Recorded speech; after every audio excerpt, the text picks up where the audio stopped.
You were talking about people who live by faith, like George Mueller, and who have great testimonies of God providing for them. But most of these people, I think you were saying, are people who are in the ministry full time, and that for ordinary Christians who are not in the ministry full time, this living by faith does not appear to work so well. Is that what you're saying? Sure, pretty much, yeah. And that's kind of nails it on right on the head. Yeah, I thought so. Okay, so let me try to address that if I could. First of all, I don't consider living by faith to mean that you don't have a job. I feel like I've lived by faith all my adult life, although I did do some jobs from time to time when I could.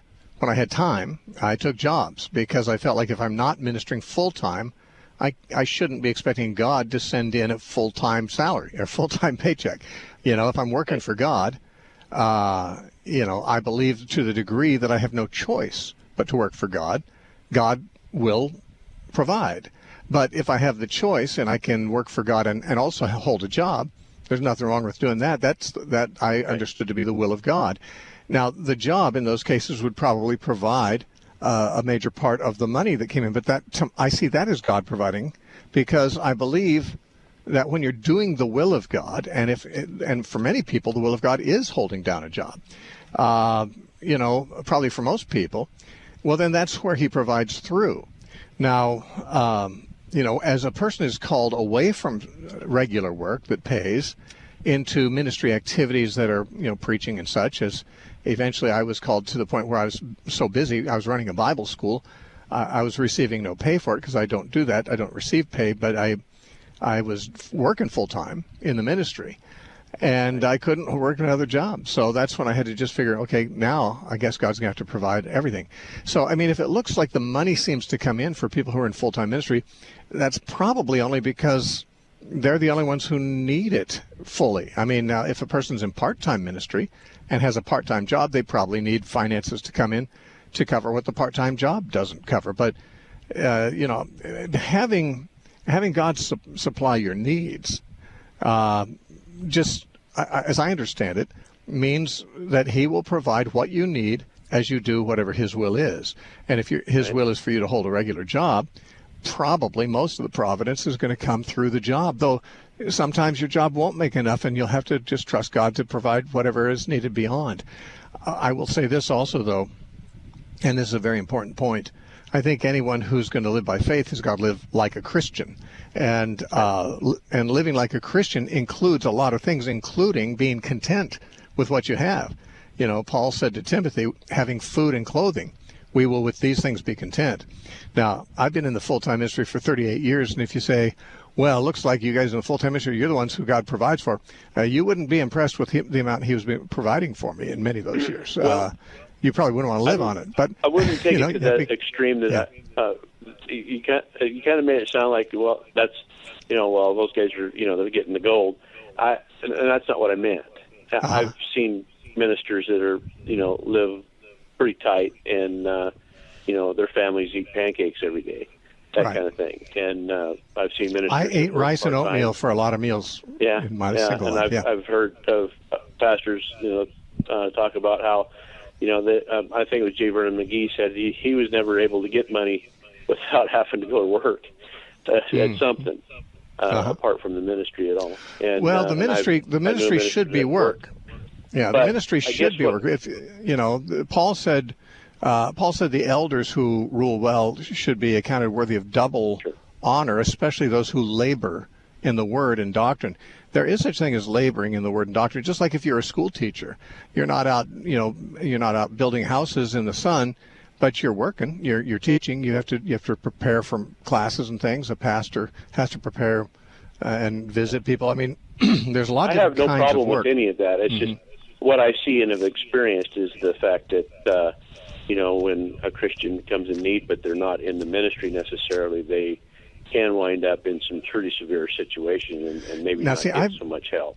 You may be right. You may be right. But David said, and I could say the same thing myself at this point in my life, maybe later not. But David said, I was young and now I'm old, yet I've never seen the righteous forsaken, nor his seed begging bread, or his children begging bread. I have to say the same thing. I've never seen a trusting Christian who's living obediently to God, trusting him to provide, even if they're not in any kind of ministry per se. They have a regular job, but maybe it's a low-paying job and they have needs. I've never seen God not provide needs. Now, again, as I said, there's a big component of this. If you're, having food and clothing, being content. If you're not content with food and clothing, then maybe God won't provide what you're regarding to be your needs. But I think if you are content, well, for example, everybody listening to me today has had every need of theirs supplied because they are alive. They have not starved, so they've had enough food. They have not died of exposure, so they've had sufficient shelter and clothing.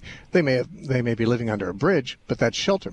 I've slept outside sometimes myself in the past, or in a car, or lots of other places. But the fact is, if you're alive, your needs have been met. And I think we need to adjust our ideas of what our needs are to fit what God thinks our needs are, because if God has kept us alive, he has met our needs. Now, true, there are people out there right now who are quite poor, and have like some medical issues, medical emergencies. Now, God, I think, provides for those, but he may provide through the gifts of the church. And if the church doesn't help people like that, then the church is simply not being the church. Of course, we live in a place where the government will pay for an awful lot of that kind of stuff, and I don't think that's ideal. I don't think the government should be doing it, but if you live in a place where that's how it's covered, then maybe by you living here, that's how God has provided for that particular need to be covered on that occasion. So there's a lot of ways it can happen, but until you actually die, it cannot be said that your needs were not met. Now, actually, at the point that you do die, you still can't say that God didn't meet your needs, because you're supposed to die at some point. And, if I got a disease and I could not afford the medical attention that might save my life with that disease, and because God didn't provide the money, I died. I just figure, well, something's going to take you. That was mine. That was my assignment. It's appointed unto men once to die, and that would be my appointment. So, I think we look at the world too little in Christian terms. And Paul, I think, looked at it entirely in Christian terms. So he said, for me to live is Christ, and to die is gain. And I think that's how we have to feel. Now, if you're saying that lots of Christians, who are trusting God are just not having their needs met, I'm going to have to ask, what is being called their needs? Because if they're alive, so far, their needs have been met. Maybe they don't have the money for tomorrow. I've been there many, many, many times where I haven't had money in my pocket for needs that were coming up the next day. But it came in. It came in the next day or the same day, because that's how I've seen God work. And so anyway, I appreciate your call. I would say this: it's not just those who are in full-time ministry that have the promise from Christ that says, "Seek first the kingdom of God and His righteousness, and all these things will be added unto you." Matthew 6:33. So that's a promise, I think, to all Christians. If you seek first the kingdom of God and His righteousness, and for any Christian, that means just seek whatever God's will is for you to do, and do it. Just make that your priority. Don't have other agendas. Just be on God's program, on God's agenda. Be His servant and Him your master. He'll always provide. The laborer is worthy of his hire, and if you're laboring for your master, He'll provide your hire. And so that can include working at a regular job, because that can be the will of God.